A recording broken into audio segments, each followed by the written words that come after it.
चलिए, तो अब हम स्टार्ट कर रहे हैं angular momentum of a body in CTRM।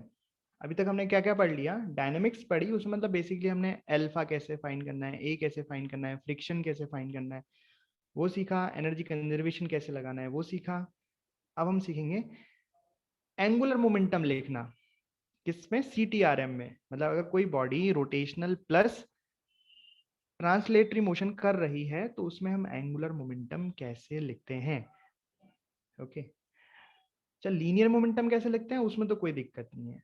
m into v centre of mass, that is linear momentum. अगर कोई ऑब्जेक्ट रोटेशनल मोशन भी कर रहा है और ट्रांसलेशनल मोशन भी कर रहा है और उसका हमें लीनियर मोमेंटम लिखना है, तो हम क्या लिखेंगे, mass into v centre of mass. उसमें कोई दिक्कत नहीं, राइट। चलिए तो स्टार्ट करें, angular momentum of a body in CTRM। Okay, so angular momentum of a body in CTRM। तो सपोज कि कोई बॉडी है और इस तरीके से ये कोई ऑब्जेक्ट है ना, तो एंगुलर मोमेंटम हमेशा किसी ना किसी पॉइंट या किसी एक्सिस के आउट हम लिखते हैं। तो सपोज ये जो ऑब्जेक्ट है ये इसका सेंटर ऑफ मास है और इसकी वेलोसिटी v दे रखी है हमें, और ये इस तरीके से ओमेगा से रोटेट भी कर रहा है, और हमें एंगुलर मोमेंटम निकालना है इसका इस पॉइंट O के अबाउट। ये दिस इज O, यानी कि ऑरिजिन, ठीक है।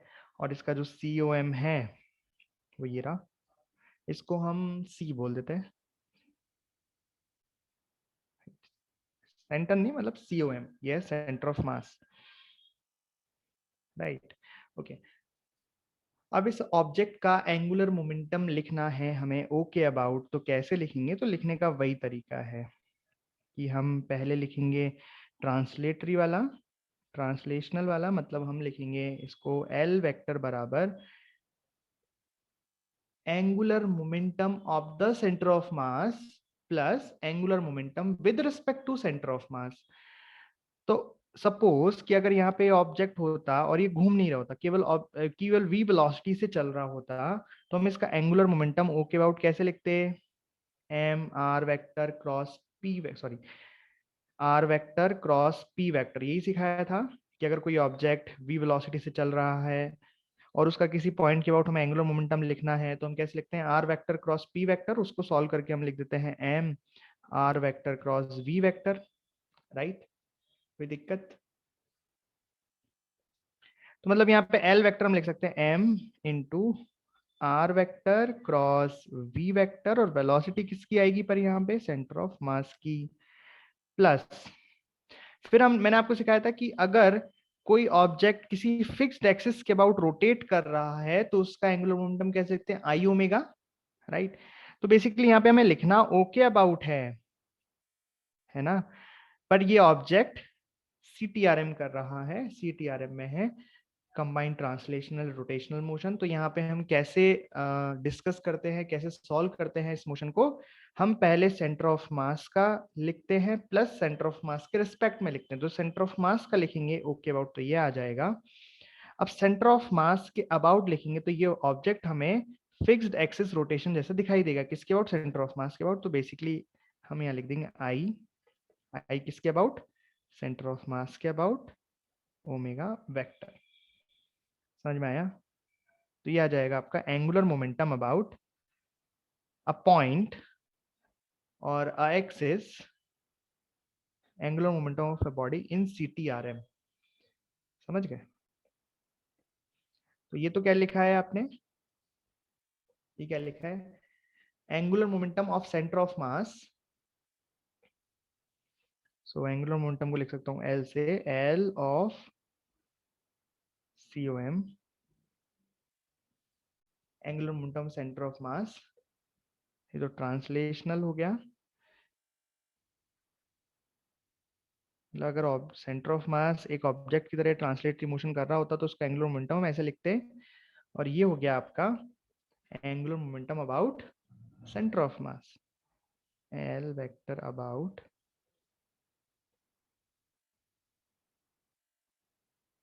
समझ गए? इस तरीके से लिखेंगे। अभी प्रैक्टिस कराता हूँ मैं इसकी, बट आप समझ गए। अच्छा, एक चीज और मैं बताता हूँ अलग से, कि अगर हमें लीनियर मोमेंटम लिखना होता बॉडी का, linear momentum of a body which is doing CTRM, तो सिंपल आता ना भाई, ये तो P वेक्टर बराबर हो जाता m total into velocity of centre of mass. Simple, इसमें कोई झंझट नहीं है। लीनियर मोमेंटम लिखा है हमने, राइट? मतलब कोई ऑब्जेक्ट v वेलोसिटी से चल रहा है तो लीनियर मोमेंटम, अगर कोई ऑब्जेक्ट v वेलोसिटी से ओमेगा से घूम रहा है तब भी लीनियर मोमेंटम यही है। ओके, खैर ये तो ऐसे ही बता दिया, मेन तो एंगुलर मोमेंटम है। अब इसकी प्रैक्टिस करते हैं हम, कि लिखने की प्रैक्टिस करते हैं, फिर इसके क्वेश्चंस करेंगे कंजर्वेशन वाले, राइट? चलिए बताइए। तो ये ऑब्जेक्ट है, कोई है गोला टाइप की चीज है, कुछ डिस्क फिश होगी। ये v वेलोसिटी और ओमेगा नॉट एंगुलर वेलोसिटी से लुढ़कते हुए ऐसे जा रही है, राइट? लुढ़कते हुए जा रही है, ऐसा कुछ नहीं बोल रहा हूँ कि प्योर रोलिंग कर रही है, नहीं कर रही है, उससे कोई मतलब नहीं है हमें। अभी ये रोल करते हुए ऐसे जा रही है, CTRM करिए, combined translational pure rotational motion कर रही है। हमें यहाँ पे पहले 1 के अबाउट, देन 2 के अबाउट, देन 3 के अबाउट एंगुलर मोमेंटम फाइंड करना है ना? ये पॉइंट्स A 1 2 3 ये ऑब्जेक्ट में नहीं है, ऑब्जेक्ट के कहीं बाहर है, तो मैंने ये रेफरेंस के लिए डॉटेड लाइन बना दी है कि आपको पता लग जाए कि सेंटर ऑफ मास से कितनी दूरी क्या है। चलिए करते हैं। आप बस इस 3 सवाल से आप सीख जाओगे कि कैसे हमें एंगुलर मोमेंटम लिखना है CTRM में, राइट? ध्यान से देखना। अच्छा, जब हम एल वेक्टर की बात कर रहे हैं तो यहाँ पे बेसिकली दो कंपोनेंट क्या मतलब दो टर्म्स हैं यहाँ पे, एक तो ट्रांसलेशनल वाली, एक रोटेशनल वाली। दोनों की डायरेक्शन देखने का तरीका भी देख लो। इसमें जो डायरेक्शन है एंगुलर मोमेंटम की वो आएगी R cross B centre of मास, मतलब हम या तो क्रॉस प्रोडक्ट कर सकते हैं या सेंस ऑफ रोटेशन को देख सकते हैं और उसके हिसाब से लिख सकते हैं। और यहाँ पे जो डायरेक्शन आएगी वो ओमेगा वेक्टर के लिए आएगी। ओमेगा वेक्टर की जो भी डायरेक्शन होगी वही डायरेक्शन एल वेक्टर की भी हो जाएगी। तो ध्यान से लिखते हैं। चलिए, तो सबसे पहले फर्स्ट पॉइंट के लिए, इस पॉइंट के लिए, ये पॉइंट एकदम लास्ट वाला पॉइंट है ना, थोड़ा सा मैंने ऊपर इसलिए रखा है ताकि वो एकदम मर्ज ना हो जाए, दिखेगा ही नहीं, इसलिए थोड़ा सा ऊपर रखा है। तो ये पॉइंट बिल्कुल जमीन में है, ये पॉइंट है ना, तो कर लो जमीन में, कोई दिक्कत नहीं कि ये जो पॉइंट है वो एकदम ऐसे जमीन में है। तो ये जमीन पर कोई पॉइंट है 1, इस पॉइंट के अबाउट आपको इस ऑब्जेक्ट का एंगुलर मोमेंटम लिखना है। तो कैसे लिखें बताओ? तो एल वेक्टर बराबर, सबसे पहले आप ये सोचो, ओमेगा को भूल जाओ, पहले पहले आप बस वी नॉट को देखो कि अगर कोई पार्टिकल यहाँ पे वी नॉट से ऐसे जा रहा होता तो हम कैसे लिखते इसका एंगुलर मोमेंटम? हम यहाँ पे ऐसे आर वेक्टर डालते, फिर हम देखते कि क्या आर वेक्टर और वी वेक्टर लिखना पॉसिबल है क्या, नहीं। तो क्या वेलोसिटी के कंपोनेंट करें? तो थीटा वगैरह पता नहीं है। तो हाँ, एक काम कर सकते हैं यहाँ पे, क्या, आर का परपेंडिकुलर, ये हो गया लाइन ऑफ मोशन, यहाँ पे हम पॉइंट 1 से परपेंडिकुलर डालेंगे। अरे बात समझ में आई? तो बेसिकली यहाँ पे हमने कौन सा फॉर्मूला यूज किया? m into r perpendicular into v, right? और डायरेक्शन देखनी हो तो डायरेक्शन कैसे देख सकते हैं? पॉइंट, जिस पॉइंट के बाद आपको एंगुलर मोमेंटम लिखना है वहां से उस ऑब्जेक्ट को मिलाने वाली एक लाइन खींचो। अब इसकी वेलोसिटी ऐसे है, तो अगर हम इसको रॉड अज्यूम करेंगे तो ये इसका सेंस ऑफ रोटेशन कैसा है? क्लॉकवाइज। इसका सेंस ऑफ रोटेशन कैसा है? Clockwise, right? समझ में आया? और दूसरा वाला तो बड़ा ही आसान है। दूसरा वाला टर्म क्या है? ICOM into omega. तो हम यहाँ पे लिखें ICOM, तो ये जो भी ऑब्जेक्ट है उसका सेंटर ऑफ मास के अबाउट जो भी मोमेंट ऑफ इनर्शिया होगा that is into omega not का वेक्टर। अब ओमेगा नॉट की डायरेक्शन यहाँ पे साफ साफ दिख रही है, इसका सेंस ऑफ रोटेशन कैसा है ओमेगा का? ये है क्लॉकवाइज, इस तरीके से।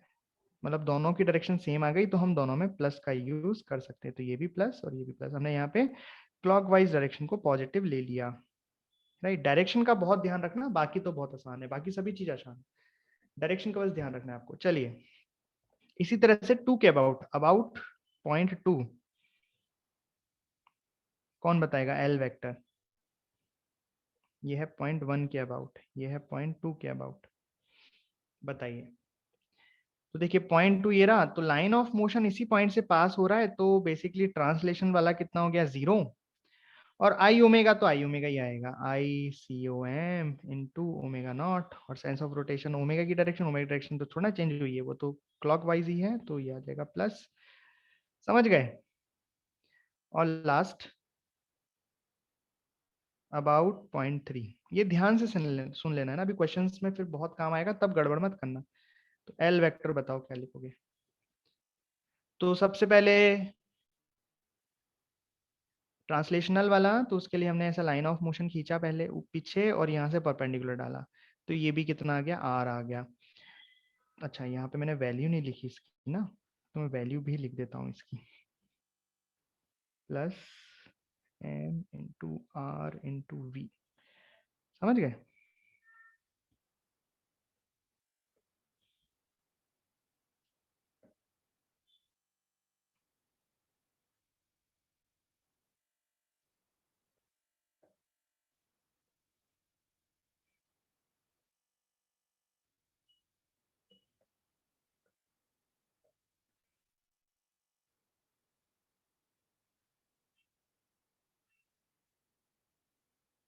ठीक है, तो बेसिकली आर परपेंडिकुलर कितना था, रेडियस के बराबर था, इसलिए मैंने वैल्यू लिख दी इसकी। राइट, ठीक है भाई, समझ में आ गई बात आपको?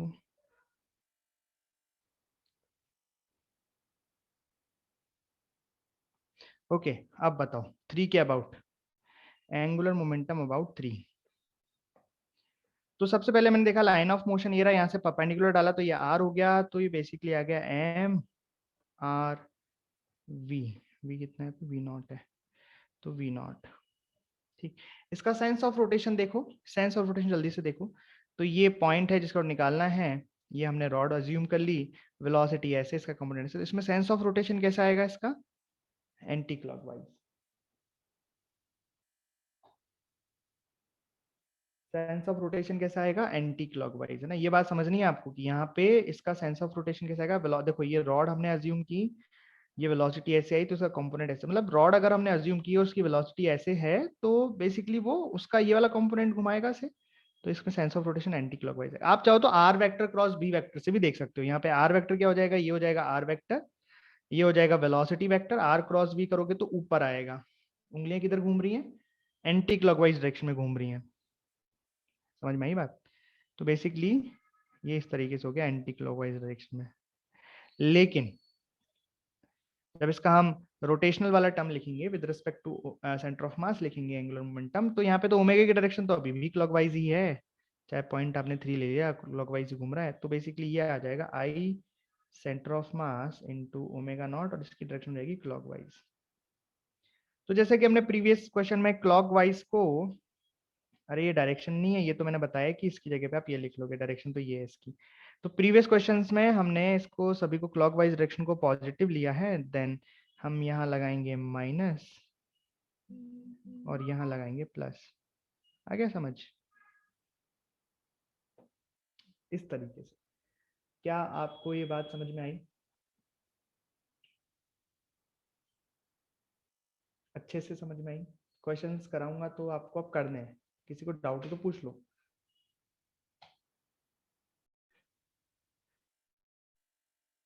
देखते हैं कौन सही जवाब देता है इसका। ए के अबाउट आपको इस सॉलिड स्फीयर का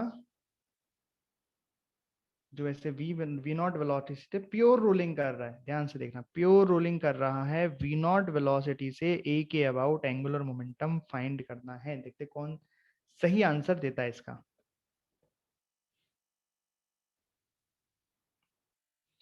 बताइए जल्दी से।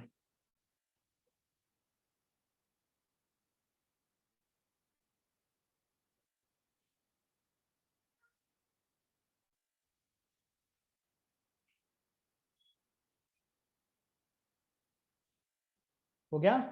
चलिए देखते हैं।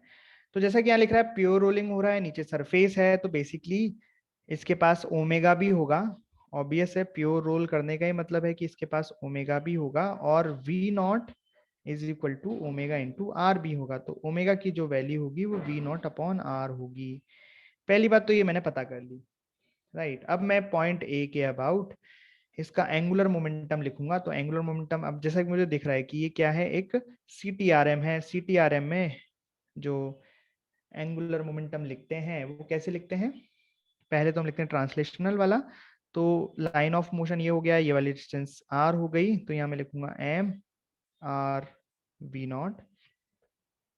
r क्रॉस v करूंगा डायरेक्शन निकालने के लिए, तो r वेक्टर ये हो गया, राइट। या फिर आप रॉड वाली उससे सेंस ऑफ रोटेशन भी देख सकते हो कि a के अबाउट निकालना है, यहाँ पे वेलोसिटी है तो एक ऐसे रॉड एज्यूम कर लो, रॉड एज्यूम करके इसकी वेलोसिटी v नॉट इस तरीके है।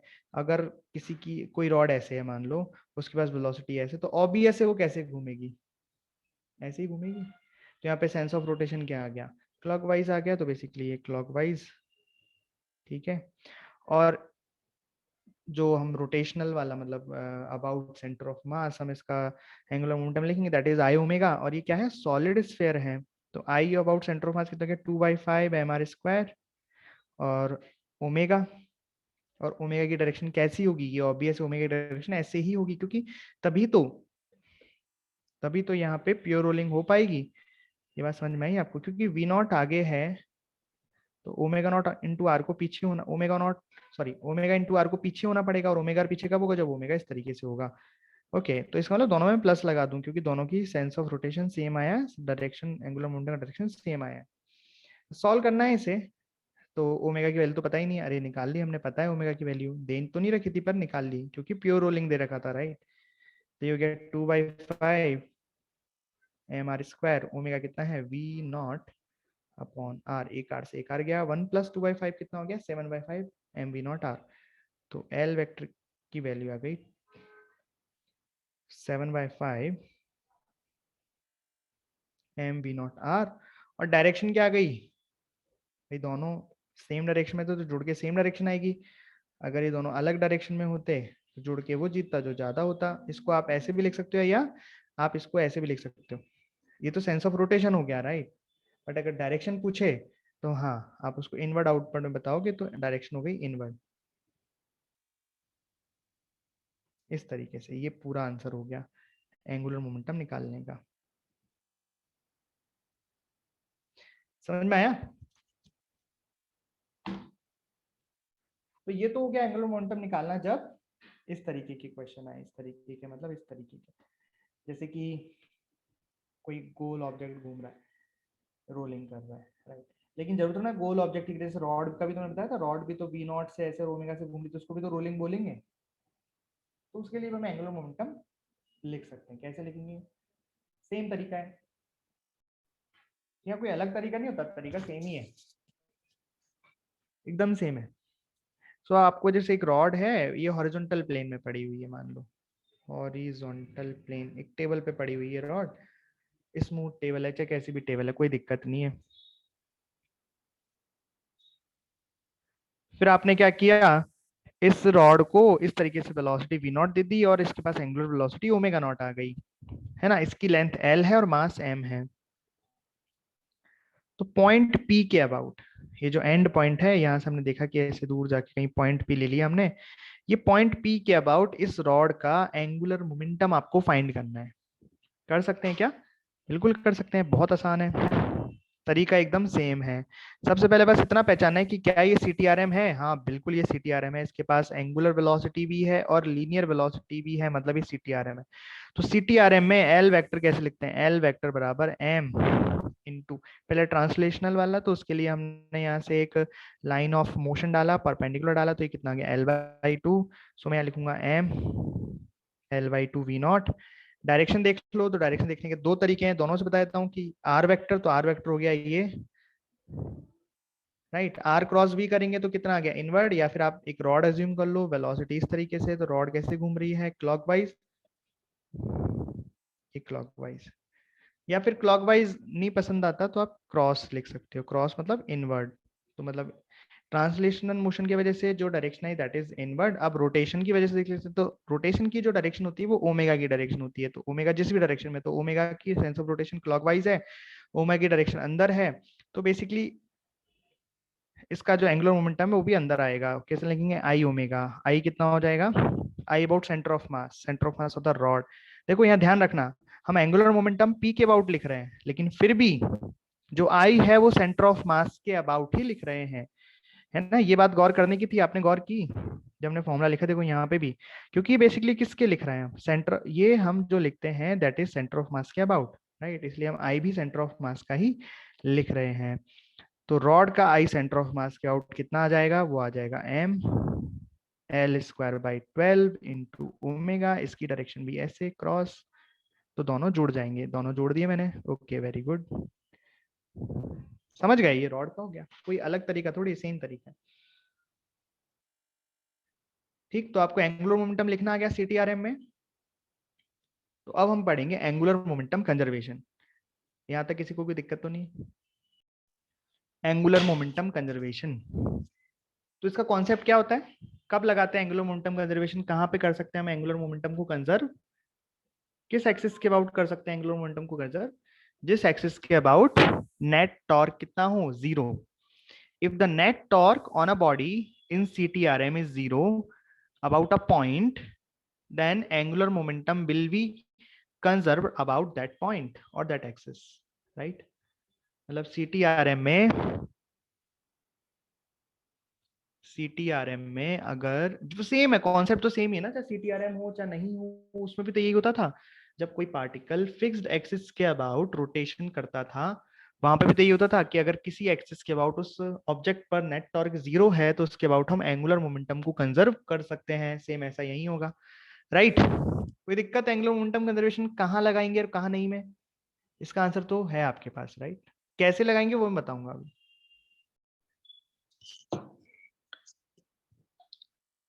तो नेट टॉर्क अगर जीरो होगा किसी पॉइंट एक्सिस के अबाउट, उस एक्सिस या पॉइंट के अबाउट हम एंगुलर मोमेंटम को कंजर्व कर सकते हैं, right.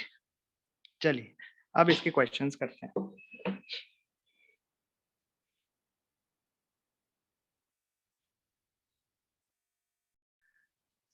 So this is the question, इसमें angular velocity of the block just after it hits the obstacle, जैसे ही वेलोसिटी से बहुत तेज चलते हुए आ रहा है, तो जैसे इस ऑब्स्टिकल से टकराएगा तो क्या होगा बताओ, इन्हें दे भी रखा है, बाकी हम सोच भी सकते हैं क्या होगा। जैसे ये ऑब्स्टिकल से टकराएगा, ये ऐसे मान लो अभी ये ऐसे है और ये टकराया, तो टकराने के बाद ये उठने लगेगा और घूम जाएगा, राइट। ऐसे मान लो ऐसे है, ये टकराया, तो ये कुछ, एक सेकेंड, ये ऐसे था और यहाँ से उठ गया, तो ये कुछ ऐसा हो गया, समझ रहे हो, ऐसे ये उठ गया, यहाँ पे दिखाई दे रहा है। तो इसने बोला है कि जब टकराया तो उसके बाद इसका जो मोशन हो रहा है वो रोटेशन मोशन हो रहा है, राइट। तो इतना सफिशिएंट फ्रिक्शन है इसके पास कि ये इसके अबाउट इसको पलटा देगा, रोटेशन करा देगा। तो कितना होगा वो एंगुलर वेलोसिटी, ये आपको बतानी है, कर सकते हैं। तो पहले हम देखते हैं कि हम इसमें क्या लगा सकते हैं, कौन कैसा मोशन कर रहा है। तो ये समझो कि before the collision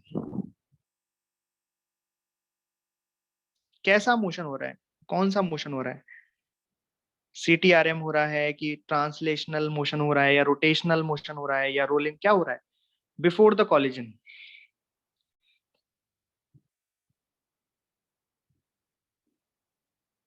translational motion हो रहा है, राइट।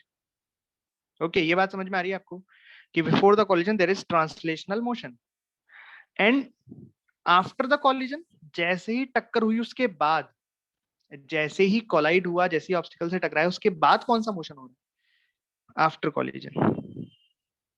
जस्ट आफ्टर कॉलिजन लिख देता हूं, जस्ट आफ्टर कॉलिजन।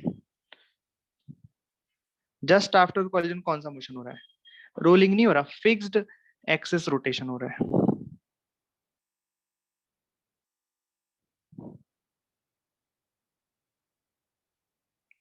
और वो फिक्स्ड एक्सिस क्या है, ये ऑब्स्टिकल। ध्यान से देखो कि जैसे ही टकराया उसके बाद ये इसी के अबाउट तो घूमेगा, मतलब ऐसा हो जाएगा, तो फिर थोड़ी देर बाद ऐसा हो जाएगा, ऐसे घूम के, मतलब ऐसे घूम रहा है ना ये, तो किसके अबाउट घूम रहा है, ऑब्स्टिकल अबाउट घूम रहा है बस।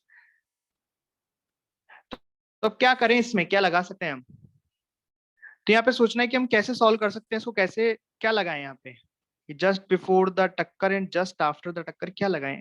हम यहाँ पे एंगुलर मोमेंटम कंजर्वेशन लगा सकते हैं क्या, सोचो कि जस्ट बिफोर द टक्कर, जस्ट आफ्टर टक्कर, जैसी टक्कर होगी कॉलिजन होगा, तो यहाँ पे एक कॉलिजन का फोर्स आएगा इस ऑब्स्टिकल पे। तो क्या ऑब्स्टिकल को अगर मैं एक्सिस मान लूं, ऑब्स्टिकल को पॉइंट मान लूं, इस पॉइंट के अबाउट अगर मैं टक्कर लगने के जस्ट पहले और जस्ट बाद अगर टॉर्क देखूं, तो क्या टॉर्क जीरो आएगा? बिल्कुल आएगा भाई। एमजी का टॉर्क, बट देखो पहले तो जीरो आएगा। देखो ये ऐसे रहेगा, एफबीडी पहले क्या रहेगी, एमजी रहेगा, ऊपर नॉर्मल रहेगा। तो इसके बाद आप देखोगे एमजी का टॉर्क जितना आएगा उसके अपोजिट नॉर्मल का टॉर्क आ जाएगा, एक दूसरे को निपटा लेंगे। ये तो टक्कर ले लगने से पहले इस ऑब्स्टिकल को एक्सेस मानते हुए, ऑब्स्टिकल को पॉइंट मानते हुए मैं टॉर्क देखूंगा तो टॉर्क कितना ना है, जीरो।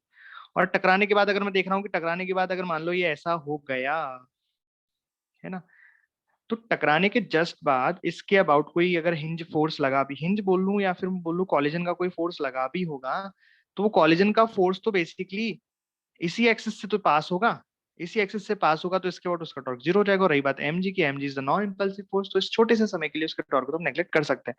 मतलब हम यहाँ पे ऑब्स्टिकल को एक्सिस मानते हुए, ऑब्स्टिकल को एक्सिस मानते हुए एंगुलर मोमेंटम कंजर्वेशन लगा सकते हैं।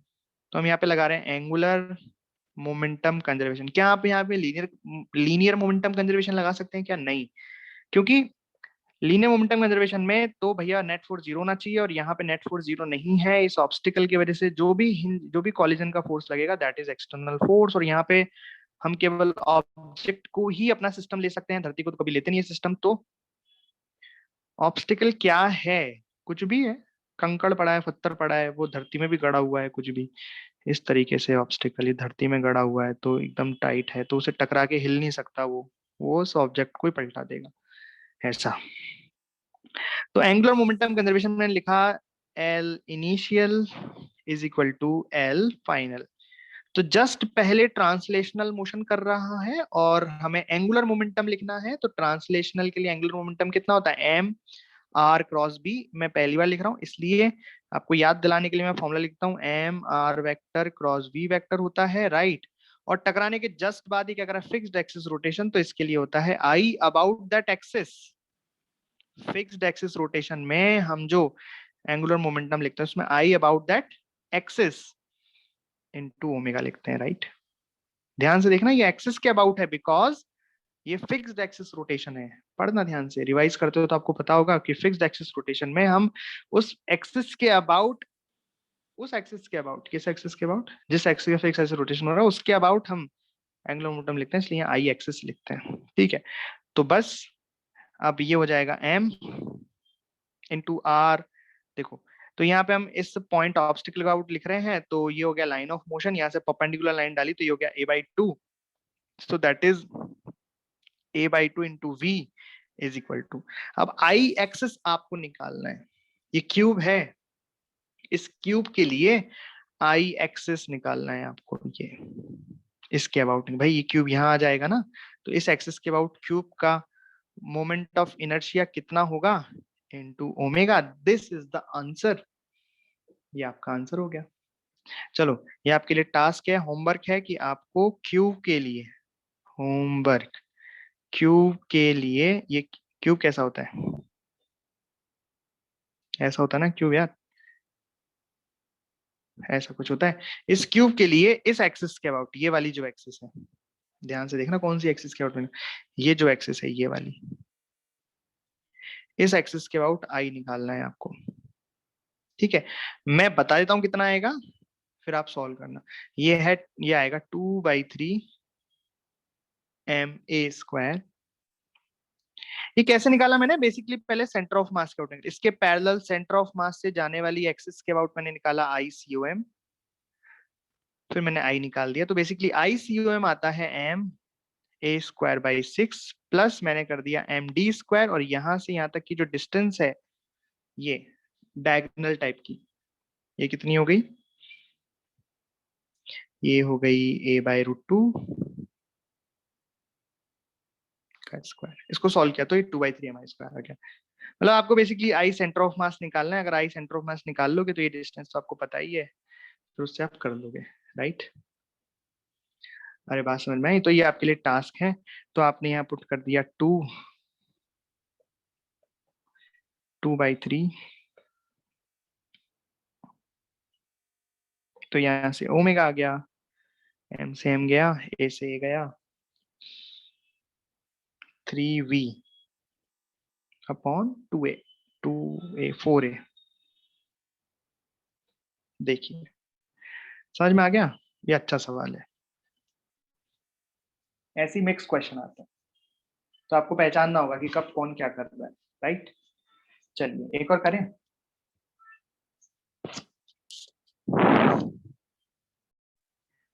So find angular velocity of the ring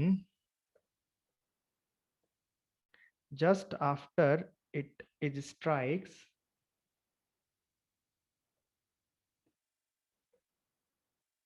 the step corner. Assume sufficient friction in the corner to a rotation of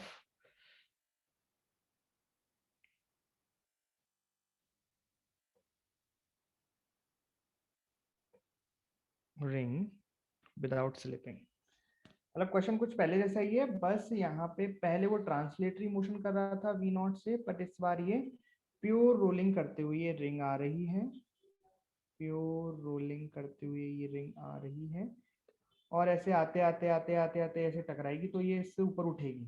आपने देखा भी होगा कभी बॉल को ऐसे करना, तो वो ऐसे टकरा के ऐसे यहाँ टकराएगी और टकरा के ऐसे ऊपर उठ जाएगी, इस तरीके से, इस तरीके से, तो ऐसे उठ के ऊपर आ जाती है। तो ये पूछा है कि टकराने के जस्ट बाद इसकी एंगुलर वेलोसिटी क्या होगी, ये पूछी। समझ में आया सवाल? क्या क्वेश्चन समझ में आया आपको? तो यहाँ पे अगर आपको लिखना हो कि जस्ट बिफोर द कॉलिजन क्या हो रहा है, प्योर रोलिंग हो रही है यहाँ पे ना, जस्ट बिफोर क्या हो रही है यहाँ पे, प्योर रोलिंग। लेकिन जस्ट आफ्टर द कॉलिजन क्या हो रहा है बताओ, फिक्स्ड एक्सिस रोटेशन। और फिक्स्ड एक्सिस क्या है, ये कॉर्नर ऑफ द स्टेप।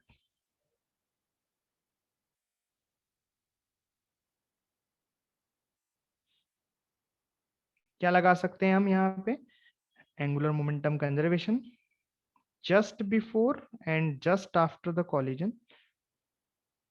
ठीक है, किसके अबाउट टॉर्क जीरो है यहाँ पे, ये कॉर्नर के अबाउट, तो उसी के अबाउट हम यहाँ पे एंगुलर मोमेंटम कंजर्वेशन लगाएंगे।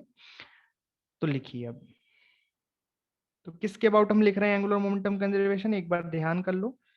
हम मोमेंटम कंजर्वेशन लिख रहे हैं इसके अबाउट, इसके अबाउट। ठीक है, ये कॉर्नर का सी या पी कुछ भी मान लो, इसके अबाउट लिख रहे हैं, राइट, इसके अबाउट। ओके, इसको ए मान लो, इस ए के अबाउट। तो आपको लिखा रखा है, सिखाया है अभी कि किसी भी पॉइंट के अबाउट एंगुलर मोमेंटम किस तरीके से लिखते हैं। तो लिखो, पहले आपको लिखना पड़ेगा प्योर रोलिंग हो रहा है तो सीटीआरएम के लिए, बाद में फिक्स्ड एक्सिस के लिए। तो देखते कितना रिवाइज करते हो आप लोग। तो ये जस्ट बिफोर मतलब कुछ ऐसी स्थिति है, आपको स्थिति क्लियर करने के लिए ये डायग्राम एक हमने यहाँ बना दिया ताकि आप अच्छे से लिख पाओ इस तरीके से कुछ। ठीक है, तो जस्ट बिफोर मैं लिख रहा हूँ, जस्ट बिफोर। तो जस्ट बिफोर क्या क्या है इसके पास, सब कुछ है। वेलोसिटी है, प्योर रोल कर रहा है, इसका मतलब ओमेगा भी होगा, और ओमेगा की वैल्यू वी नॉट आर के बराबर होगी, मतलब वी नॉट अपॉन आर के बराबर होगी, है ना। चलिए, तो ये पॉइंट हमने चूज किया है कॉर्नर वाला, इसके अबाउट हमें लिखना है एंगुलर मोमेंटम। कैसे लिखें बताओ, ये ओमेगा इसका इनिशियल है, इनिशियल ओमेगा है, ये नहीं निकालना, हमें फाइनल निकालना टकराने के बाद। चलिए लिखते हैं, तो हम लिखते हैं m इंटू आर परपेंडिकुलर। तो लाइन ऑफ मोशन क्या है इसमें, ये रहा, और पॉइंट ये रहा। तो परपेंडिकुलर डालेंगे तो ये वाली लेंथ कितनी रहेगी, देखो टोटल लेंथ होती तो कितनी होती आर, ये r/2 हो गया, तो बेसिकली ये लेंथ कितनी हो गई, आधी, r/2। तो क्या लिख दूं यहाँ पे, r/2 इंटू वेलोसिटी कितनी है, v not. Sense of rotation क्या है, अगर मैं इस तरह से रॉड एज्यूम कर लूं, ये वेलोसिटी ऐसे है, तो वो थोड़ा जूम करके देख लेते हैं। मैं रॉड ऐसे एज्यूम कर लूं, वेलोसिटी ऐसे है, तो ये कैसे घूम रहा है, ऐसे घूम रहा है। तो सेंस ऑफ रोटेशन क्या हो गया, क्लॉकवाइज, मतलब इनवर्ड डायरेक्शन में आ गया टॉर्क। आप चाहो तो आर क्रॉस भी कर लो, r vector cross b vector, cross करोगे तो इनवर्ड डायरेक्शन आएगी। तो बेसिकली ये इनवर्ड डायरेक्शन आ गई, इनवर्ड ठीक है। और फिर मैं लिखूंगा ओमेगा की वजह से, ओमेगा है इस तरफ, इसकी सेंस ऑफ रोटेशन क्लॉकवाइज, इसकी वजह से भी आएगा अंदर की तरफ, तो इसकी वजह से भी इनवर्ड आएगा, तो मैं इनवर्ड को पॉजिटिव मान रहा हूँ इस केस में। ठीक है, तो ये अपने हिसाब से मान सकते हो आप। मैंने इनवर्ड को क्या मान लिया, पॉजिटिव, वो अपने हिसाब से आप मान सकते हो। तो प्लस लिख दूंगा आई ओमेगा। अब ध्यान से देखना, यहाँ पे आई में किसके अबाउट लिखूंगा, आई में अबाउट लिखूंगा सेंटर ऑफ मास के। क्यों लिखूंगा आई सेंटर ऑफ मास के, बिकॉज मैं प्योर रोलिंग मतलब सीटीआरएम के लिए लिख रहा हूँ, सीटीआरएम में आई, हाँ आई अबाउट सेंटर ऑफ मास। अब जब एल फाइनल लिखूंगा मैं, एंगुलर मोमेंटम फाइनल, तो फिक्स्ड एक्सिस के लिए होगा, मतलब जैसे ही टकराया उठने लगा, तो उठने के बाद वेलोसिटी सी खत्म हो चुकी है, इसके पास सिर्फ और सिर्फ एक एंगुलर वेलोसिटी आ चुकी है ओमेगा फाइनल, राइट। मतलब इसी डायग्राम को मैं थोड़ा ऊपर बना देता हूँ, इस तरीके से होगी सिचुएशन। तो अब जैसे ही टकराया उसके बाद इसके पास जो वेलोसिटीज थी ये खत्म हो गई हैं, इसकी जगह ऐसा एक ओमेगा फाइनल आ चुका है, राइट। सो मैं लिखेंगे आई अबाउट एक्सिस या कॉर्नर इनटू ओमेगा फाइनल, और इसका सेंस ऑफ रोटेशन भी ऐसा ही है, मतलब इनवर्ड ही है, तो इसका भी अंदर, तो इसको भी प्लस मैंने लिख दिया। अदरवाइज आपके ऊपर एक किधर मानना है, आप इसको अगर अपोजिट ओमेगा मान लेते हैं माइनस लिखना पड़ता, फिर लास्ट में वो सेट हो जाता। ठीक है भाई, समझ गए। बस अब कुछ नहीं, अब तो वैल्यू डालनी है। तो ये हो गया M r by two v naught plus I C O M, क्या था, रिंग था, रिंग का सेंटर ऑफ मास के अबाउट होता है m are square, omega initial कितना है वी नॉट अपॉन आर, बराबर आई एक्सिस या आई कॉर्नर, अरे भैया अब इसमें करना है भाई सब, तो हमें यहाँ पे आई अबाउट कॉर्नर निकालना है, कर सकते हो। तो रिंग का सेंटर ऑफ मास के अबाउट कितना होता है, m are square plus m into r square. भाई ये सेंटर ऑफ मास है, सेंटर ऑफ मास से इस कॉर्नर की डिस्टेंस कितनी है, रेडियस हो गई ना, तो कितना आ गया आई अबाउट कॉर्नर, 2 mr²। ये समझ गए, तो ये आ गया 2 mr² इंटू ओमेगा फाइनल। देख लो आराम से सॉल्व हो गया है, ओमेगा फाइनल की वैल्यू निकल के आ जाएगी। कोई डाउट तो पूछो इसमें। आई अबाउट कॉर्नर एक बार फिर से देख लो, कॉर्नर के अबाउट हमने कैसे निकाला, पैरेलल एक्सिस थ्योरम से। सेंटर ऑफ मास के अबाउट हमें पता है एम आर स्क्वायर, यहाँ से यहाँ तक की डिस्टेंस देखी आर, तो एम आर स्क्वायर, तो 2 mr² आ गया। तो फाइनल आंसर आपका हो गया ओमेगा बराबर, फाइनल आंसर हो गया ओमेगा फाइनल बराबर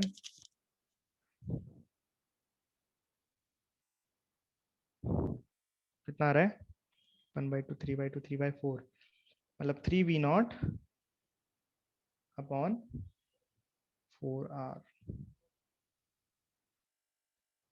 ठीक है भाई, हाँ पूछो, एनी डाउट, एनी डाउट। अच्छा कोई अब इसी सवाल में अगला पार्ट पूछ ले कि find energy loss in the impact, find energy loss in the impact, जो अभी यहाँ टक्कर वक्कर हुई है, इम्पैक्ट हुआ है, उसमें कितनी एनर्जी लॉस हुई, find energy loss in impact.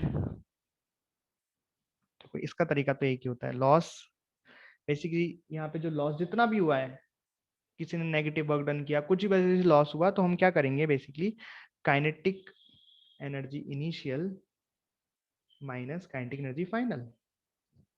हाँ भाई, तो बेसिकली इसका तरीका है kinetic energy initial minus kinetic energy final, लिखो ये हो गया लॉस।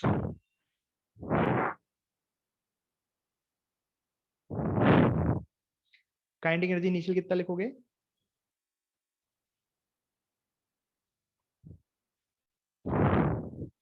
हाँ भाई काइनेटिक एनर्जी इनिशियल कितना लिखोगे, इनिशियली तो वो rolling plus translational, sorry rotational plus translational कर रहा है ना, तो मतलब उसके लिए हमको लिखनी पड़ेगी हाफ एम वी नॉट का square plus half I omega square या तो आप डायरेक्ट फॉर्मूला जो हमने निकाला था वो भी लगा सकते हो। कौन सा फॉर्मूला निकाला था हमने? हाफ एम वी नॉट का स्क्वायर 1 + के स्क्वायर अपॉन आर स्क्वायर। कितना आ गया? हाफ हाफ है, एम एम है, वी नॉट का स्क्वायर है, रिंग है इसलिए के स्क्वायर अपॉन स्क्वायर, इसके लिए 1 हो जाएगा, तो 1 + 1 2, 2 से 2 गया, तो ये कितना आ गया? M v naught square. समझ गए? और काइनेटिक एनर्जी फाइनल कैसे लिखेंगे? फाइनल काइनेटिक एनर्जी केवल किसके लिए? Fixed axis rotation. तो इसमें फॉर्मूला होता है हाफ आई किसके अबाउट? उस एक्सिस के अबाउट इनटू ओमेगा फाइनल का स्क्वायर। तो हाफ की जगह हाफ, एक्सिस कितना हो गया था? 2mr², ओमेगा फाइनल का स्क्वायर कितना हो गया? 9 वी नॉट का स्क्वायर अपॉन 16r²। ये कितना आ रहा है? 2 से गया 2, 9 9 16 m v naught upon 9 mv naught का स्क्वायर अपॉन 16। राइट, तो लॉस कितना आ गया? लॉस सब्ट्रैक्ट कर दो दोनों को, तो ये आ गया 1 माइनस,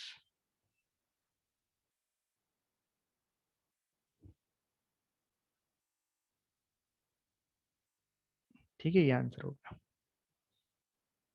समझ गए? देख लो, इसमें कोई डाउट तो पूछो।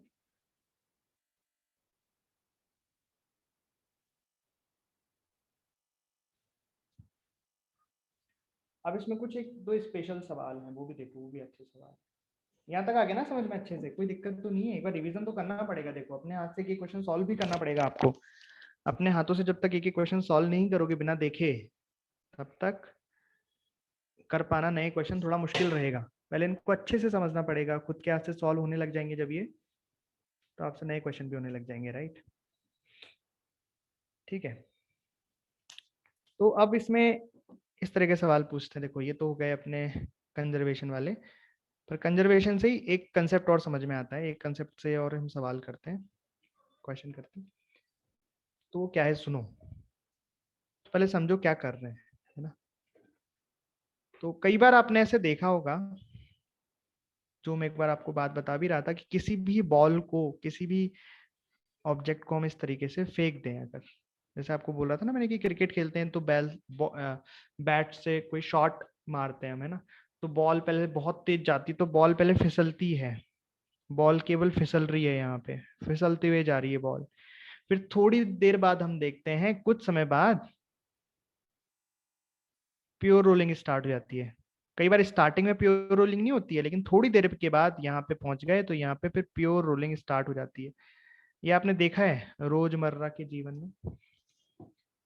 नहीं देखा तो आज करके देखना। आपके पास बॉल है, क्रिकेट खेलते हो, बॉल तो होगी, तो उसको ऐसे फेंकना। आप घर के मार्बल पे या टाइल्स पे फेंकोगे तो पहले वो बॉल फिसलेगी कुछ देर के लिए, और थोड़ी देर बाद वो प्योर रोल करने लगेगी। ऐसा होता है, करके देखना आज, ठीक है? उसका कारण क्या है? उसका कारण मैं आपको बताता हूँ। देखो, सरफेस होती है रफ। सरफेस क्या होती है? रफ होती है ना? तो अगर सरफेस रफ है और इसके पास वेलोसिटी आगे की तरफ है v, है भाई, वेलोसिटी आगे है, सरफेस रफ है, तो ये इस पर फिसलेगी। ये जो बॉल है वो सरफेस पर फिसल रही है अभी, है ना? फिसल रही है तो इस पर क्या लगेगा? फ्रिक्शन लगेगा इस तरफ। भाई फ्रिक्शन लगेगा, ऑब्वियस है। वो फ्रिक्शन ये वाला कौन सा होगा? काइनेटिक फ्रिक्शन होगा, राइट। अब ये काइनेटिक फ्रिक्शन की वजह से जो वेलोसिटी है वो तो कम होती जाएगी। क्यों कम होगी? भाई फ्रिक्शन कम करेगा ना, फ्रिक्शन की वजह से एक्सेलरेशन आ जाएगा अपोजिट डायरेक्शन में, मतलब डी एक्सेलरेशन हो जाएगा इसका वेलोसिटी का, तो वेलोसिटी तो कम होती जाएगी, कम होती जाएगी। समझ रहे हो? और चूंकि अल्फा आ जाएगा इस फ्रिक्शन की वजह से इस तरफ, तो जो ओमेगा अभी 0 था, अभी इस केस में ओमेगा कितना है? 0। ये ओमेगा बढ़ता जाएगा, तो वेलोसिटी कम होती जा रही है, ओमेगा बढ़ता जा रहा है। तो एक मोमेंट ऐसा आएगा जब वेलोसिटी कम होते होते वी नॉट हो गई, और ओमेगा बढ़ते बढ़ते ओमेगा नॉट हो गया, और इस मोमेंट पर वी नॉट बराबर ओमेगा आर है, वी नॉट बराबर ओमेगा नॉट इंटू आर हो गया। समझ रहे हो, रेडियस इसकी रेडियस है, ऐसा हो गया इस मोमेंट पर v naught omega naught r, ऐसा रिलेशन आ गया। इसका मतलब अब ये प्योर रोलिंग स्टार्ट हो गया, प्योर रोलिंग स्टार्ट हो गया तो अब इस पर कोई फोर्स नहीं लग रहा है, फ्रिक्शन भी लगना बंद हो जाएगा, और ये ऐसे फिर प्योर रोल करता ही रहेगा। बात समझ में आई? तो यहाँ मैंने क्या कंडीशन ली कि इनिशियली मैंने केवल इसको v वेलोसिटी दी, ओमेगा 0 था। अब ऐसे हजारों कंडीशन हो सकती है, नई नई कंडीशन आ सकती है। कब तक हम उसको बोलेंगे कि ये प्योर रोलिंग नहीं कर रहा है? जब तक कि वी नॉट बराबर ओमेगा आर नहीं आ जाए। जैसे कि अगर मैं एक और कंडीशन लूं तो मैं ऐसे बोल सकता हूँ ना कि मान लो, इसमें बताना मुझे फ्रिक्शन किधर लगेगा और क्या होगा, वी बढ़ेगा कि कम होगा, ये आपको जज करना पड़ेगा। हम जो कर सकते हैं केस, ये मैंने पहले वो लाइव एग्जांपल लिया, आप इसको घर पे कर सकते हो। बॉल को लेके वी वेलोसिटी से ऐसे घिसते हुए फेंकना, थोड़ी देर बाद क्या होगा, ऐसे घूमने लगेगी। और कौन कौन से केस हम ले सकते हैं, जैसे मान लो मैंने यहाँ पे कुछ इस तरीके से वी नॉट लिया, वी लिया, सॉरी वी लिया, और कुछ ओमेगा लिया। पर यहाँ पे ओमेगा और वी के रिलेशन कुछ ऐसा है, वी और ओमेगा का रिलेशन कुछ ऐसा है कि वी बराबर ओमेगा आर बाई टू, कुछ इस तरह का रिलेशन है, वी बराबर ओमेगा आर बाई टू है। समझे? तो बताओ अब इसमें ऐसे फेंक दिया हमने, तो क्या अभी ये प्योर रोलिंग होगी क्या? नहीं, प्योर रोलिंग तो हो ही नहीं सकती, क्योंकि वी बराबर ओमेगा आर होना चाहिए प्योर रोलिंग के लिए। तो क्या होगा? फ्रिक्शन कितना लगेगा इस पे, सोच के बताओ भाई। जो हम लास्ट वाला पार्टिकल देखें तो आगे की वेलोसिटी कितनी हो जाएगी, वी, और पीछे वेलोसिटी कितनी हो जाएगी, ओमेगा इंटू आर, है ना? अगर हम यहाँ कंपैरिजन करें तो किधर ज्यादा है वेलोसिटी, किधर, आगे की वेलोसिटी ज्यादा है या पीछे की वेलोसिटी ज्यादा है? बताइए। आगे ज्यादा है। अरे बिल्कुल सही बात है कि गलत बात है?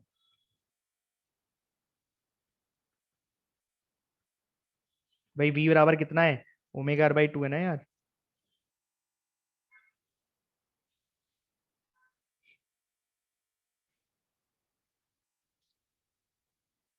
अरे वी देखना है ना, वी, देखो फिर से देखो, वी देखना है, वी मैंने क्या देख लिया,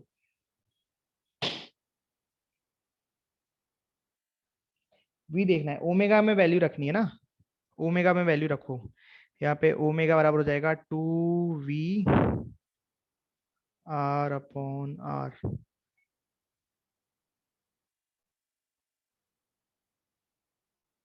हाँ तो एक ही तो बात है, आगे ही तो आएगी। हाँ ठीक है ठीक है ठीक है, ओके। भाई v की जगह आप ओमेगा आर बाई टू रख दो, मतलब एक ही तो बात है। खैर ओके ओके। तो मतलब यहाँ पे वेलोसिटी पीछे ज्यादा है, आगे कम है, तो इसकी फिसलने की टेंडेंसी किधर होगी? बताओ, इसकी फिसलने की टेंडेंसी किधर होगी? जिधर ज्यादा वेलोसिटी उधर फिसलने की टेंडेंसी होगी ना इसकी। ये बताया था मैंने आपको जब प्योर रोलिंग करा था, इसकी इधर फिसलने की टेंडेंसी होगी। तो बेसिकली फ्रिक्शन किधर लगेगा इस पे? अगर इसकी फिसलने की टेंडेंसी पीछे की तरफ है तो फ्रिक्शन इस पे किधर लगेगा, आगे की तरफ लगेगा। बोलो लगेगा कि नहीं लगेगा? भाई इससे पुराने वाले सवाल में केवल वेलोसिटी आगे की तरफ थी, पीछे की साइड कोई वेलोसिटी नहीं थी, तो इसकी टेंडेंसी किधर थी फिसलने की? आगे तो फ्रिक्शन लग रहा था पीछे। इसमें फ्रिक्शन किधर लगेगा? फ्रिक्शन लगेगा आगे। तो बेसिकली इसमें बताओ वेलोसिटी बढ़ेगी या कम होगी, एंड ओमेगा बढ़ेगा या कम होगा? तो भाई जो ज्यादा है वो कम होगा, जो कम है वो बढ़ेगा। तो यहाँ पे देखा जाए भाई, इन दोनों वेलोसिटी को बराबर होना, ये बड़ा है, तो बेसिकली v को क्या होना पड़ेगा, बढ़ना पड़ेगा। सही बात भी है, फ्रिक्शन आगे लग रहा है तो ये v को सपोर्ट करेगा, एक्सलेशन आगे आएगा, v को बढ़ाएगा। अपोजिट टॉर्क देगा, अपोजिट टॉर्क देगा तो ओमेगा को कम करेगा, b बढ़ता जाएगा, ओमेगा कम होता जाएगा। एक मोमेंट ऐसा आएगा जब v बढ़ते बढ़ते v नॉट और ओमेगा नॉट घटते घटते ओमेगा नॉट आ जाएगा, दोनों की ये रिलेशन सेटिस्फाई हो जाएगा, उसके बाद ये प्योर रोल करेंगे। समझ गए? तो इस पे सवाल बनता है। ये तो आपको समझ में आ गया कि ऐसा होगा, लेकिन अब इसमें सवाल क्या बनेगा कि बताओ ऐसा कितने समय के बाद होगा, ऐसा कितने समय के बाद हुआ, ऐसा कितने समय के बाद हुआ। और फिर सवाल ऐसे बनता है कि अगर वेलोसिटी v थी तो बताओ ये जो v नॉट है ये कितनी होगी? अरे v के टर्म में कुछ बतानी पड़ेगी ना, v नॉट ऐसे सवाल बनते हैं कि बताओ v naught initial kinetic energy इसकी थी तो फाइनल काइनेटिक एनर्जी क्या होगी, इस तरह के सवाल बनते हैं। समझ गए? कॉन्सेप्ट समझ में आया? ओके, तो अब कैसे करते हैं वो सुनो। तो सबसे पहले कुछ सवालों के जवाब दो। पहला सवाल कि इस सिचुएशन में क्या हम यहाँ पे एंगुलर मोमेंटम कंजर्व कर सकते हैं? सुनना ध्यान से। क्या इस स्थिति में हम एंगुलर मोमेंटम कंजर्व कर सकते हैं? कोई भी सिचुएशन हो, रैंडम, दोनों में से कोई भी सिचुएशन हो, क्या हम यहाँ पे एंगुलर मोमेंटम कंजर्व कर सकते हैं पॉइंट पी के अबाउट? पी पॉइंट ग्राउंड पे लेना है आपको कहीं। तो देखो, इसको मैं डायग्राम को दोबारा बना लेता हूँ फ्रेश। चलिए, तो फर्स्ट क्वेश्चन है कि यहाँ पे हम angular momentum of disc about point p, क्या एंगुलर मोमेंटम कंजर्व्ड है about point p? Point p कहाँ है सुन लो, पॉइंट पी ग्राउंड पर है। इसको तो हटा देता हूँ। पॉइंट पी यहाँ है कहीं, ये रहा पॉइंट पी, ये दिख रहा है पॉइंट पी कहीं ग्राउंड पर है। तो क्या पॉइंट पी के अबाउट हम यहाँ पे एंगुलर मोमेंटम कंजर्व कर सकते हैं इस डिस्क का? या जो भी ऑब्जेक्ट है, कोई भी ऑब्जेक्ट है, कर सकते हैं क्या? देखो, तो क्या होना चाहिए, पॉइंट पी के अबाउट नेट टॉर्क 0 होना चाहिए। तो एफबीडी बनाना पड़ेगा, तभी तो टॉर्क दिखेगा। तो बनाते हैं भाई, ये हो गई डिस्क और ये रहा पॉइंट पी। तो इसका एफबीडी बनाते हैं, तो नीचे लगेगा mg, ऐसे लगेगा नॉर्मल, और ऐसे लगेगा फ्रिक्शन। अब फ्रिक्शन पीछे भी लग सकता है, आगे भी लग सकता है, लेकिन लगेगा तो सरफेस के अलॉन्ग ही ना। हाँ भाई, तो ये लगेगा फ्रिक्शन। तो torque of friction about P कितना आ गया? 0, क्योंकि जो टॉर्क, जो फ्रिक्शन है वो कहाँ से पास हो रहा है? पॉइंट पी से पास हो रहा है। And torque of m g plus torque of normal मिलके कितने आ गए? 0। भाई यहाँ से सेम डिस्टेंस पर है, तो एम जी का टॉर्क इस डायरेक्शन में लगेगा तो नॉर्मल का उस डायरेक्शन में लगेगा, तो मिलके 0 आ जाएगा। तो नेट टॉर्क, भाई और कोई फोर्स तो लग नहीं रहा है, तो टॉर्क नेट कितना आ गया? 0। So we can say that about p del L is conserved. सही बात है। और लिखना आपको आता ही है एंगुलर मोमेंटम रोलिंग करते हुए का सीटीआरएम के लिए, राइट। चलिए दूसरे सवाल का जवाब। तो ये तो पता लग गया एंगुलर मोमेंटम कंजर्व रहेगा। दूसरा सवाल का जवाब, क्या काइनेटिक एनर्जी कंजर्व रहेगी? क्या यहाँ पे हम लिख सकते हैं भाई, एक ही रेफरेंस तो सेम है, मतलब पोटेंशियल तो कांस्टेंट है, बट क्या काइनेटिक एनर्जी कंजर्व रहेगी? जैसे हमने इंक्लाइन प्लेन पे किया था, इंक्लाइन प्लेन पे कोई लुढ़कते हुए नीचे आया था, तो वहां पे तो कंजर्व कर दिया था हमने, बट वहां पे जो फ्रिक्शन लग रहा था वो फ्रिक्शन स्टैटिक था। लेकिन यहाँ पे जो फ्रिक्शन है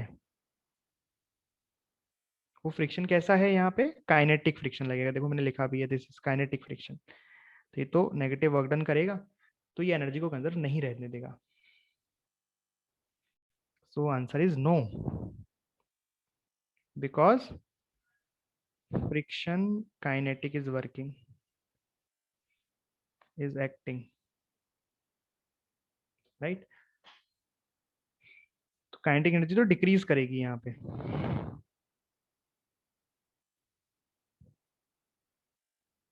क्योंकि opposite work done will decrease.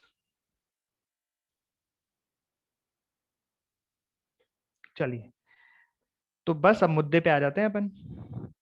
मुद्दा क्या है कि ये वेलोसिटी फाइंड कर दो, इनिशियल आपको दे रखी है, फाइनल बता दो।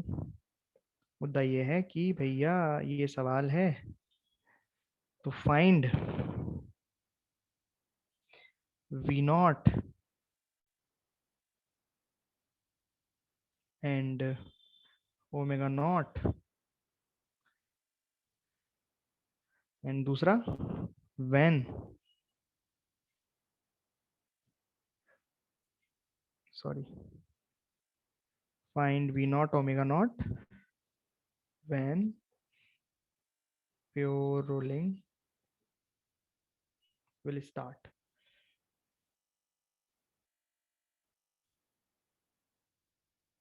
ठीक है, मतलब हमने इनिशियली एक डिस्क को v वेलोसिटी से फेंक दिया और फ्रिक्शन कॉफिशिएंट यहाँ पे म्यू दे रखा है, मान लो, पता नहीं जरूरत पड़ेगी नहीं पड़ेगी, मैंने तो बस दे दिया।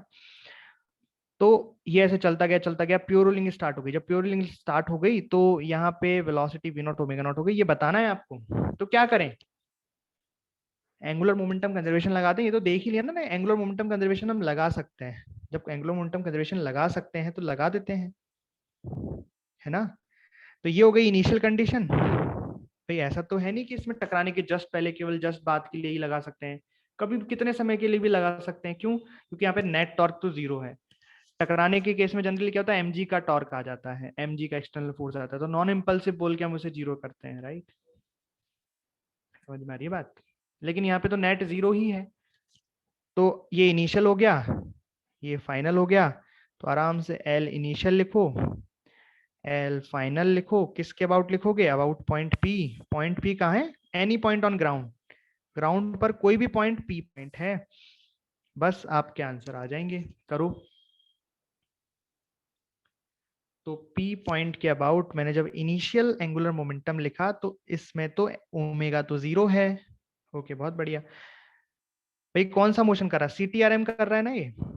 अब इस केस में तो ओमेगा जीरो है, तो अपन ये बोल सकते हैं कि भाई इसके पास तो सिर्फ ट्रांसलेशनल है। ओके, कोई दिक्कत नहीं है वैसे। तो कितना आ गया? लाइन ऑफ मोशन ये आ गया v, यहाँ पे परपेंडिकुलर डाला आ गया r, तो हम लिख देंगे मास है इसका m, डिस्टेंस r परपेंडिकुलर गई r, वेलोसिटी है v, and sense of rotation क्या हो गया? दिस, अंदर की तरफ, इसको पॉजिटिव बोल देते हैं, ठीक है, बराबर एल फाइनल। तो फाइनल में तो इसके पास वी नॉट भी है, ओमेगा नॉट भी है, तो वी नॉट है। तो पी के about line of motion draw किया, ये आ गया आर, और ये तो आर ही है, ठीक है, बहुत बढ़िया।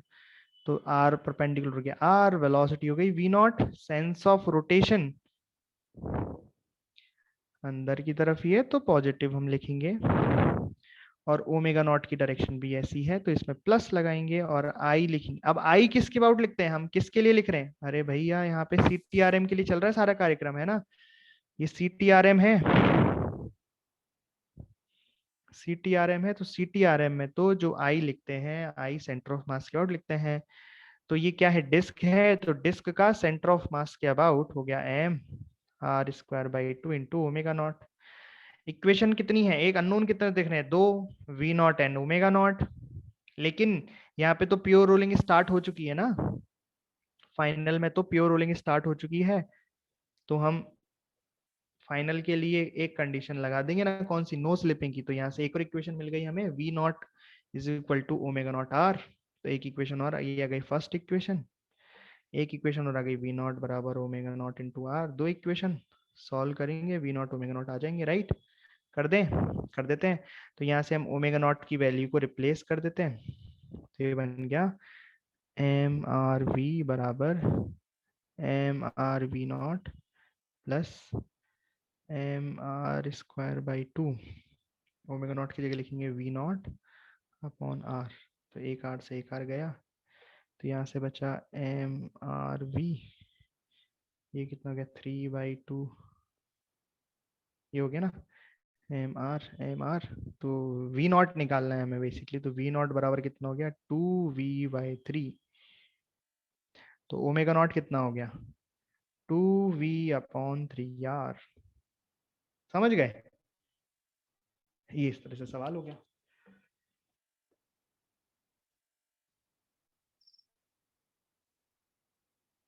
बोलो, बात समझ में आई क्या?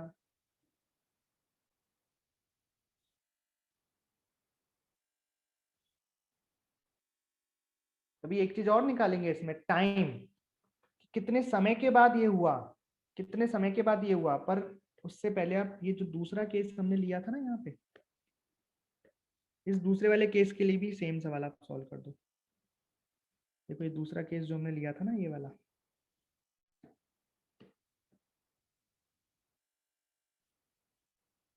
ये दूसरा केस है। तो दूसरे केस के लिए आपको ये सॉल्व करना है, find v naught omega naught when rolling pure rolling start. करो।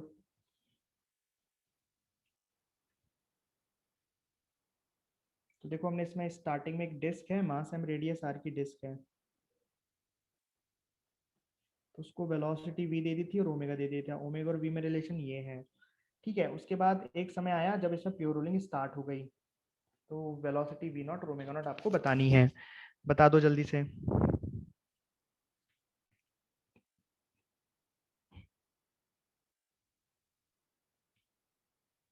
क्या हो रहा है, CTRM हो रहा है?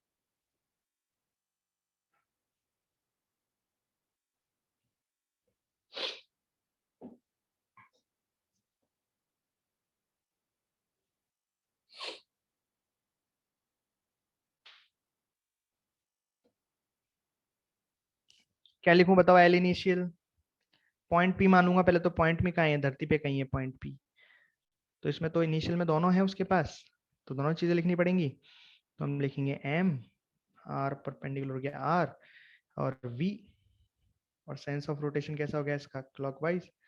तो बेसिकली क्रॉस, इस क्रॉस को मैं पॉजिटिव ले रहा हूँ। ओमेगा भी इसी डायरेक्शन में है। आई किसके और लिखेंगे? सेंटर ऑफ मास के और। डिस्क है तो क्या लिख दूं? M are square by 2 into omega. अब ओमेगा क्या लिखूं बताओ? दैट वैल्यू डाल दूं कि ओमेगा लिखूं पहले? चलो पहले ओमेगा लिख देता हूँ, बराबर एल फाइनल। तो फाइनल का डायग्राम बना लेते हैं तो किसका अच्छा रहता है। तो ये मान लो ये है डायग्राम, ये यहाँ बना लो डायग्राम, ठीक है।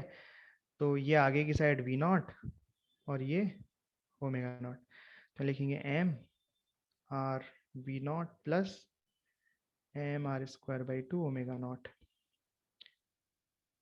अब वैल्यू डाल दें सब में सबकी, तो ये हो गया M R V plus M R square by 2। Omega की जगह कितना लिख दूं? यहाँ पे है 2v/r बराबर M R we naught plus M R square by 2 omega naught. भाई प्योर रोलिंग स्टार्ट हो चुकी, तो ओमेगा नॉट को क्या लिख दूं? V naught upon R. बताओ समझ में आया? सॉल्व हो जाएगा आगे? बताओ कितनी आ रही है वी नॉट की वैल्यू?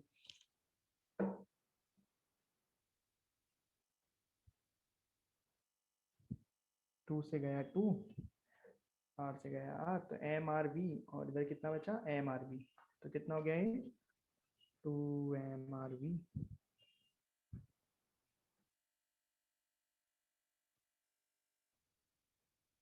वी नॉट निकालना है, तो एम आर 4v/3। समझ गए? दो सवाल करा दिया, अब तो सीख गए होंगे ना, कोई दिक्कत तो नहीं, सिंपल ही है।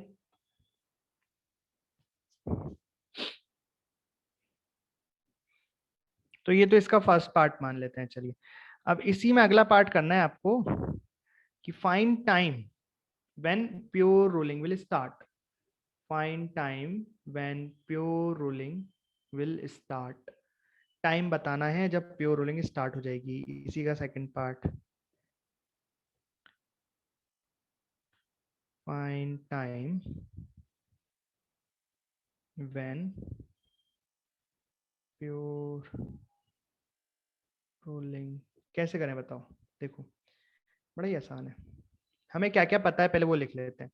तो हमें देखो पिछले सिचुएशन को सॉल्व करके ये पता लग गया कि इनिशियली, तो देखो इनिशियल का पता है कि वेलोसिटी आगे v थी और इस तरह से ओमेगा था, और फाइनली v की वेलोसिटी हमने फाइंड कर ली कि फाइनली इसकी वेलोसिटी आगे है v नॉट और एंगुलर वेलोसिटी है ओमेगा नॉट। ये हमने निकाल लिया, राइट। और हमें ये भी पता है कि फ्रिक्शन किधर लगेगा? फ्रिक्शन लगेगा आगे। क्यों लगेगा फ्रिक्शन आगे? क्योंकि टेंडेंसी ऑफ स्लिपिंग इसकी किधर है? पीछे। क्योंकि इनिशियली दे रखा है कि क्या दे रखा है इनिशियली? v बराबर ओमेगा आर बाई टू, एक रिलेशन दे रखा है कि v बराबर ओमेगा आर बाई टू। इससे मैंने देख लिया कि नीचे वाले पॉइंट पर आगे की तरफ अगर v वेलोसिटी है, पीछे की तरफ 2v वेलोसिटी है, तो फ्रिक्शन आगे लगे, इस तरीके से लगेगा फ्रिक्शन। और फ्रिक्शन क्या लगेगा? काइनेटिक लगेगा। सरफेस म्यू दे रखा है, तो काइनेटिक फ्रिक्शन की वैल्यू कितनी होगी बताओ? फ्रिक्शन काइनेटिक कितना होता है? Mu into N, mu M G लिख दूं? भाई फ्रिक्शन की वैल्यू कितनी हो गई? म्यू एम जी हो गई क्या?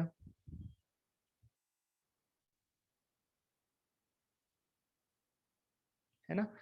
ओके, फ्रिक्शन की वैल्यू म्यू एम जी हो गई, तो मैं एक्सेलरेशन फाइंड कर सकता हूँ। एक्सेलरेशन इसको लिख सकता हूँ एम ए बराबर म्यू एम जी। तो एक्सेलरेशन कितना आ गया? एम से एम गया, एक्सेलरेशन बराबर आ गया म्यू इंटू जी। और ये एक्सेलरेशन किधर आएगा? ये एक्सेलरेशन आएगा आगे की तरफ, बिकॉज फ्रिक्शन किधर लग रहा है? आगे लग रहा है ना, तो एक्सेलरेशन किधर आएगा? अरे आगे आएगा। अब मुझे टाइम निकालना है। टाइम किससे कहां तक निकालना है भाई? ये तो इनिशियल था, तो ये तो बोलते थे टी बराबर 0, और ये टी बराबर टी, जब प्योर रोलिंग स्टार्ट हुई तो टी बराबर 0 से टी बराबर टी तक का टाइम निकालना है। तो मुझे क्या क्या पता है देखो, आगे का एक्सेलरेशन पता है, इनिशियल वेलोसिटी पता है, फाइनल वेलोसिटी पता है, एक्सेलरेशन पता है, टाइम निकालना है, तो कौन सी इक्वेशन लगाऊं? यही लगा दूं क्या? यहाँ लगा देता हूँ, चलो इक्वेशन लगाऊंगा मैं। v बराबर u plus A T.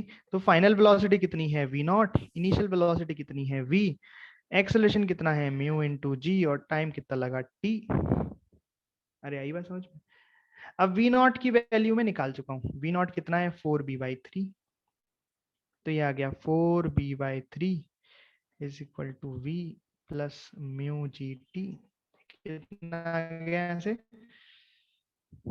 1/3 v/3 mu G. तो t बराबर आ गया answer v upon 3 mu G. Right? समझ गए कितना आसान है टाइम निकालना? पहले आपने वेलोसिटी निकाल ली एंगुलर मोमेंटम कंजर्व करके, फिर आपने टाइम निकाल लिया। अच्छा, अब कुछ बच्चे बोलेंगे कि सर क्या यहाँ पे हम जैसे एफ नेट बराबर एम ए लिख के पहले हमने एक्सलेशन निकाला, फिर बी बराबर यू प्लस ए टी लिख के हमने टी निकाला, क्या यहाँ पे तो ओमेगा भी तो है, मतलब ये फ्रिक्शन टॉर्क भी तो लगा रहा है, तो क्या यहाँ पे टॉर्क की इक्वेशन से टाइम नहीं निकाल सकते? बिल्कुल निकाल सकते हैं, बिल्कुल सही सोच रहे हो, निकाल सकते हैं। कैसे? चलो पहले टॉर्क लिखते हैं, टॉर्क ऑफ फ्रिक्शन। मैं क्या करूंगा? टॉर्क ऑफ फ्रिक्शन लिख के उसको किसके बराबर करेंगे हम? आई अल्फा के।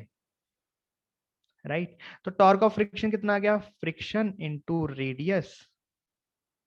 राइट? टॉर्क में किसके अबाउट लिख रहा हूँ? सेंटर ऑफ मास के। और ये मैं आपको बता चुका हूँ कि जब कोई सीटीआरएम करता है तो हम टॉर्क किसके अबाउट लिखते हैं? सेंटर ऑफ मास के अबाउट। उसका कारण है सूडो फोर्स। सूडो फोर्स का टॉर्क खत्म हो जाता है। तो सेंटर ऑफ मास के आउट मैंने टॉर्क लिखा, ये सेंटर ऑफ मास है, फ्रिक्शन कितनी हो गया? आर दूरी पर हो गया, तो F into R. Moment of inertia कितना हो जाएगा? डिस्क है तो M are square by two into alpha. तो बेसिकली अल्फा की वैल्यू कितनी आ गई? तो अच्छा, फ्रिक्शन तो डाला ही नहीं, फ्रिक्शन की वैल्यू भी तो डालो। तो फ्रिक्शन होता है mu M g into r बराबर M R square by two into alpha. अब बताओ अल्फा की वैल्यू कितनी आ गई? ये आ गई, एम से एम गया, आर से आर गया, 2 म्यू जी, 2 म्यू जी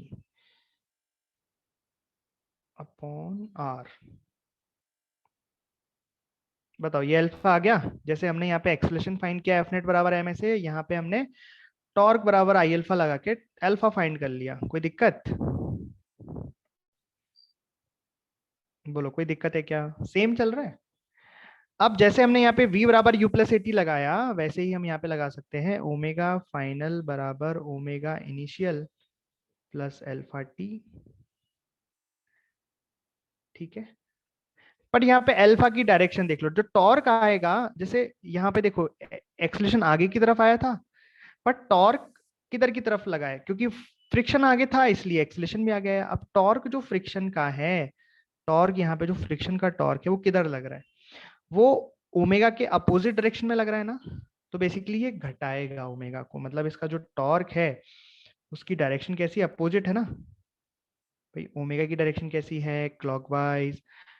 फ्रिक्शन टॉर्क कैसा लग रहा है, एंटी क्लॉकवाइज, तो इससे अल्फा कैसा आएगा, एंटी क्लॉकवाइज। तो बेसिकली सिर्फ फर्क क्या पड़ा, मतलब फर्क ये पड़ा, देखो फाइनल एंगुलर वेलोसिटी भी है क्लॉकवाइज, क्लॉकवाइज को हमने पॉजिटिव माना हुआ है एक तरीके से, तो ये कितना हो जाएगा, omega naught is equal to, omega initial कितना है, ओमेगा यहाँ लगाना पड़ेगा माइनस, बिकॉज इसकी डायरेक्शन अपोजिट है, 2 μ g r इंटू टी।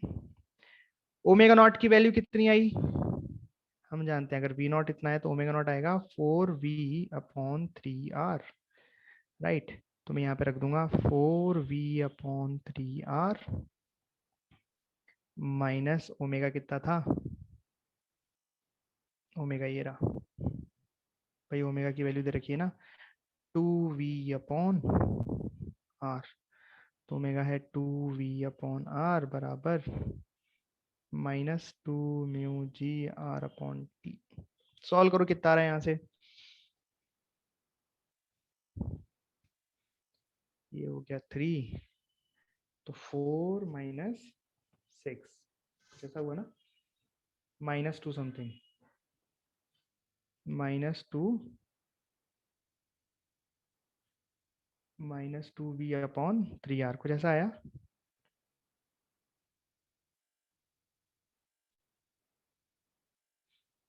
तो r से r गया, 2 से 2 गया, माइनस से माइनस गया, म्यू जी नीचे आ गया, तो t बराबर कितना आ गया, वापस से t बराबर आ गया 3/μg। अगर ये अलग आ जाते तो गड़बड़ थी, मतलब हमने कुछ गड़बड़ कर दी, लेकिन अगर सेम आए हैं मतलब सही किया है हमने।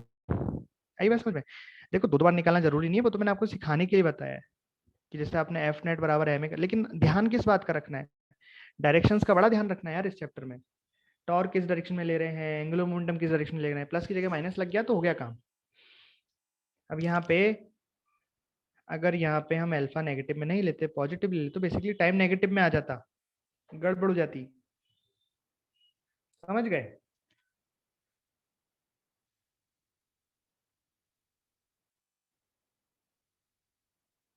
इस तरीके से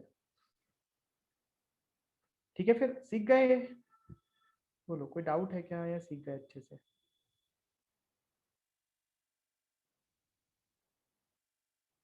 हमने दो सवाल किए ना ऐसे, देखो पहले मैंने आपको कॉन्सेप्ट समझाया कि क्या चक्कर है ये, फिर मैंने आपको बताया इसमें एंगुलर मोमेंटम कंजर्वेशन लगेगा, काइनेटिक एनर्जी कंजर्वेशन नहीं लगेगी, क्योंकि काइनेटिक एनर्जी कंजर्व है ही नहीं, तो लगेगी कैसे।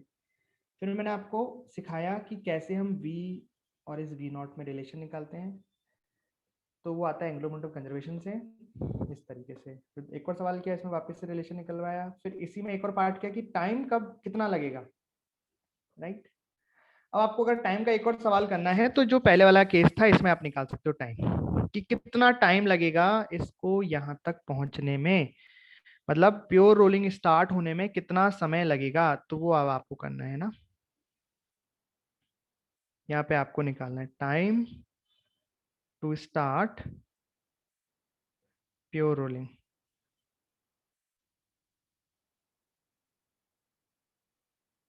ये आपके लिए होमवर्क है, और आंसर कितना आ रहा है इसका, ये टी बराबर आ रहा है v/3μg। अच्छा, इसका भी आंसर यही आया था ना। हाँ, तो इसका मतलब ये नहीं कि आंसर यही आता है हमेशा, आ रहा है वो ऐसा, ठीक। अब आपको सॉल्व करना है, कैसे करोगे सॉल्व, एफ बराबर एम ए करोगे, एक्सेलेरेशन निकालोगे, बहुत ही आसान है करने को, तो मैं 2 मिनट में कर सकता हूँ, अभी कोई नहीं है। देखो फ्रिक्शन पीछे मैंने बता ही रखा है, एफ नेट बराबर एम ए करोगे तो एक्सेलेरेशन कितना आ जाएगा, म्यू जी आ जाएगा, पर एक्सेलेरेशन अपोजिट डायरेक्शन में आएगा, तो आप क्या लिखोगे, v बराबर u plus A T, V बराबर वी नॉट लिखोगे, u कितना था v, इस बार एक्सेलेरेशन अपोजिट डायरेक्शन में इसलिए माइनस लगाओगे, बस v नॉट की वैल्यू यहाँ से छापोगे 2v/3, और इसको सब्ट्रैक्ट करोगे, t की वैल्यू ये आ जाएगी, समझ गए। अब आप खुद से करके देखना, ठीक है। फिर तो आज हम इतना ही रखेंगे। इस हमने क्या सीखा आज, एंगुलर मोमेंटम कैसे लिखते हैं, कंजर्वेशन के क्या क्या सवाल बन सकते हैं, अलग अलग टाइप के, ठीक। चलिए। फिर पढ़ेंगे हम अगली क्लास में इससे आगे।